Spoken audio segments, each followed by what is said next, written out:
Oke, selamat datang kembali di meja yang tak pernah rapi. Jadi seperti inilah meja saya. Habis dibersihkan, selang sehari sudah tumpah ruah kembali seperti ini ya. Entah kenapa. Tapi ya apa namanya? Meja ini tetap menjadi harapan saya untuk maju dan berkarya seperti itu ya teman-teman. Lah, oke. Oke, begini saja ya. Oke. Nah,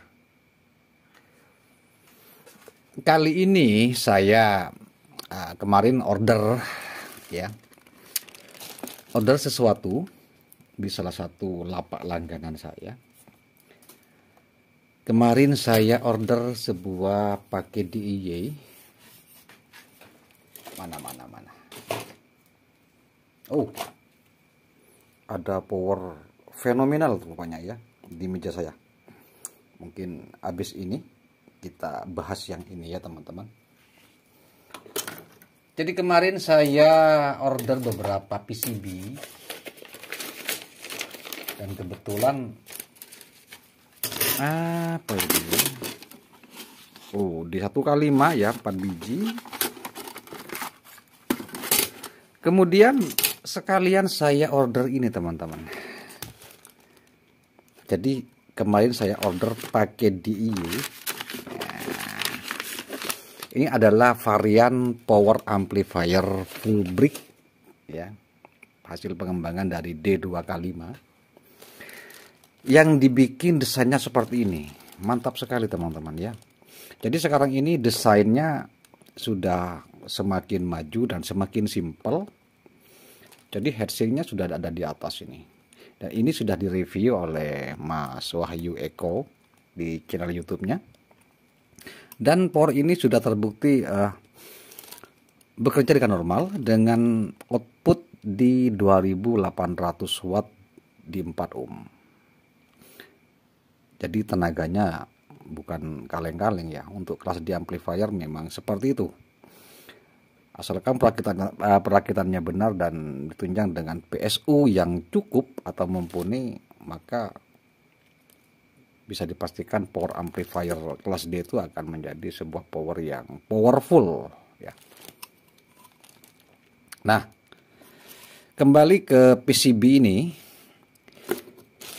Jadi kemarin sekalian saya order spare partnya. Tumben ini. Jadi untuk amunisinya ini sudah ada di dalam kotak plastik, bungkus plastik ini ya teman-teman. Jadi di lapak tersebut di U-Store itu semuanya ada. Memang spesialisasinya itu kelas D amplifier dan SMPS dan spare part penunjang untuk kelas D dan SMPS itu sendiri. Dan di sana teman-teman tidak perlu lagi untuk kualitasnya, karena si empunya Bang Yus itu sangat teliti dalam menyetok spare part yang kualitasnya baik.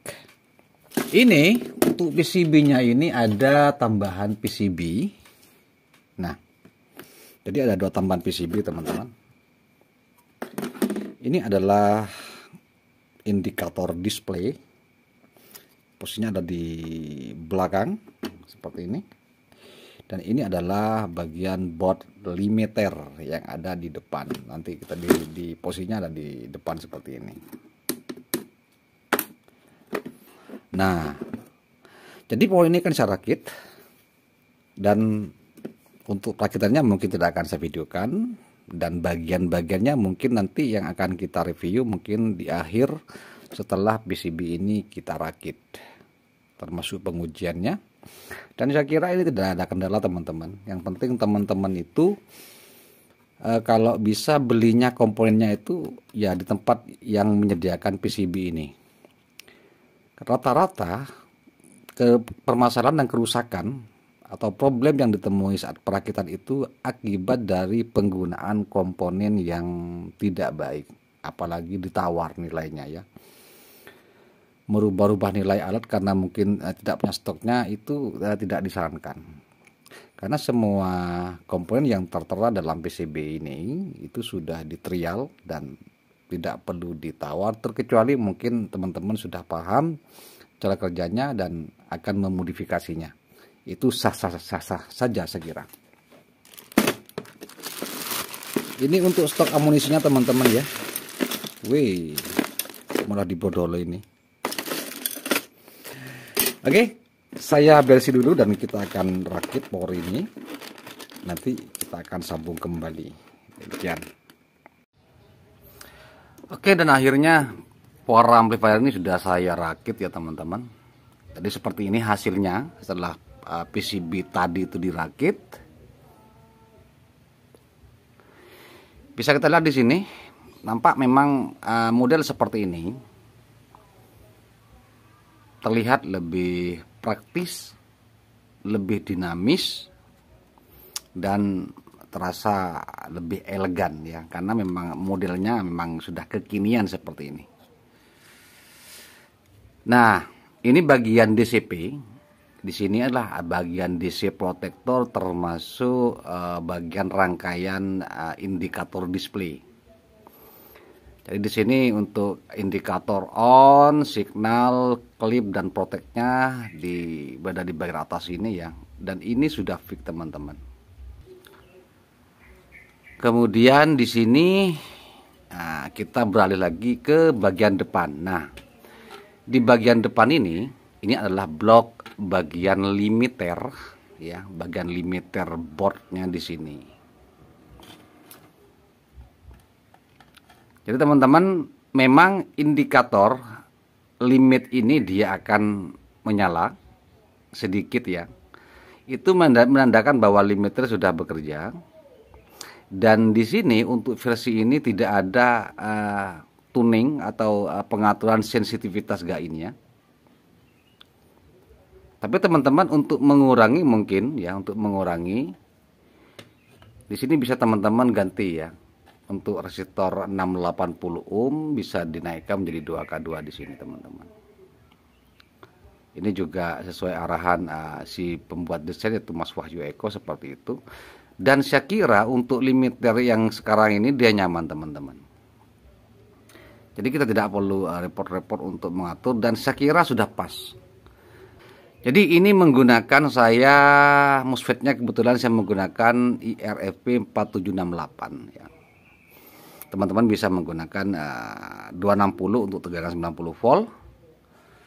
Terus untuk kapasitor LPF-nya ini saya menggunakan induktansinya itu 40 UH dengan jumlah lilitan sekitar berapa ini? 16 lilit ya. 16 turn. Menghasilkan 40 UH. Jadi untuk pemasangan komponennya ini semuanya saya sesuaikan dengan apa yang ada di PCB. Terkecuali saya hanya menaikkan gain karena saya mengira kemarin merasa gainnya kurang dikit ya. Jadi saya menaikkan ini teman-teman ya. Resistor ini ya R76 dan R77 ya. Jadi R76 dan 77 itu saya naikkan dari nilai awal 47K ke 68 kilo. Kemudian di bagian depan ini resistor R6-nya itu saya turunkan menjadi 1K2. Saya kira untuk intensitas gainnya akan lebih besar dikit tetapi tidak over ya. Masih nyaman. Jadi tergantung teman-teman sajalah.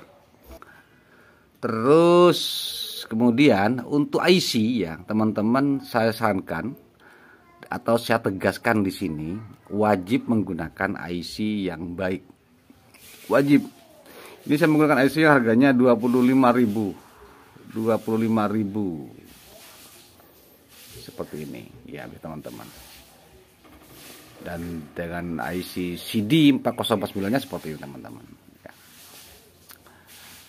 Jadi teman-teman harus bisa membedakan mana IC yang baik, mana IC yang kurang baik. Ya mungkin akan kita coba dulu jajal ya. Dan dengan komponen yang sesuai. Untuk yang lain-lain tidak ada perubahan ya teman-teman. PCB 100% sudah fix. Harusnya langsung berbunyi asalkan tidak ada kesalahan pemasangan nilai alat atau polaritasnya ya. Jadi teman-teman tidak perlu terburu-buru merakit power ini, apalagi ini power dengan daya yang cukup besar. Power ini sudah terbukti di beban 4 ohm di tegangan 90 volt DC itu bisa menggelontorkan daya di 2800 watt di beban 4 ohm. Itu tenaga yang bukan tenaga kaleng-kaleng ya. Sudah cukup untuk menggebuk speaker pasaran di 18 in dengan harga speaker rata-rata 2,5 juta. Itu sudah bisa dihajar oleh power ini teman-teman. Oke, saya coba cek suaranya ya. Ya, untuk memastikan saja bahwa power ini memang sudah betul-betul bunyi dan bekerja dengan baik. Nah, jadi sekarang kita coba nyalakan ya teman-teman. Jadi untuk pemasangan percobaan teman-teman harus selalu perhatikan untuk tegangan-tegangan patoknya seperti ini. Jangan sampai terbalik teman-teman ya. Kemarin ini sempat terbalik juga ya, karena kurang ngopi akhirnya ya IC-nya kena. Ya. Eman-eman. IC-nya sekarang larang ya teman-teman ya. Oke. Kita coba saat dinyalakan dengan PSU tegangan utama saja. Nah, ini indikator menyala bagian depan ini,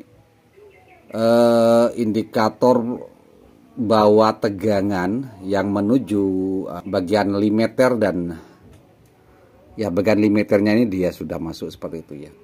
Sedangkan ini adalah limiter, indikator untuk sensitivitas limiternya. Terlihat untuk pastikan saat dipasang PSU utama ini dia akan menyala secara bersama-sama. Jika teman-teman tidak menyala, pastikan bagian tidak ada kemudian yang salah di bagian ini. Terutama di bagian sender, pastikan di sini diukur tegangannya itu ada sekitar 10 volt kanan kiri ya. Ini serinya 12 volt. Jadi terukur 10 volt kanan kiri ini. Kemudian apa namanya? Ya, intinya tidak ada, jika tidak ada kesalahan pemasangan, pasti dia akan bekerja. Seperti ini. Kita pasang tegangan bias, jangan sampai terbalik juga untuk polaritasnya. Nah, kita coba buka volumenya.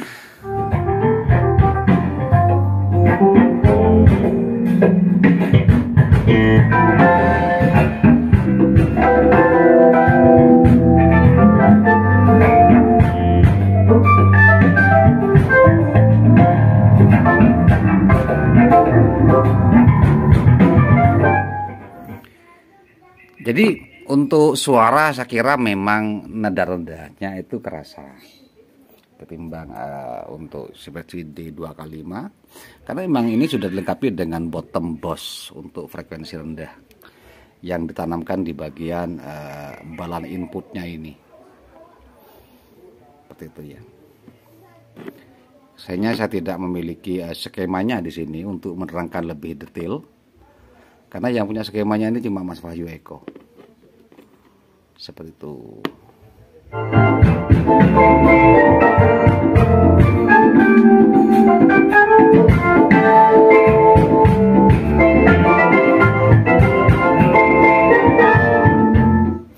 Jadi istilah atmosfer panas itu harusnya tidak terjadi teman-teman ya, karena di sini untuk suhu atmosfer ini aman-aman saja. Aman-aman saja.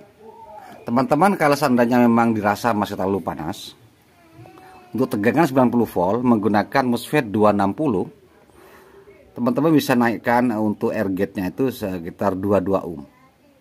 Karena ini air gate sebelum totem pole tidak digunakan, jadi output IC dari pin 1 dan pin 7 ICIR. Untuk low out dan high outnya itu dia tidak melalui resistor dan diode gate, tapi dia langsung menuju ke kaki totem pole-nya. Hanya di bagian setelah tester totemnya ini saja yang menggunakan air gate menuju untuk driver MOSFET-nya. Jadi bisa teman-teman bisa naikkan kalau memang masih dirasa panas untuk MOSFET-nya, dan sekira itu tidak akan merubah bentuk settingannya ya teman-teman.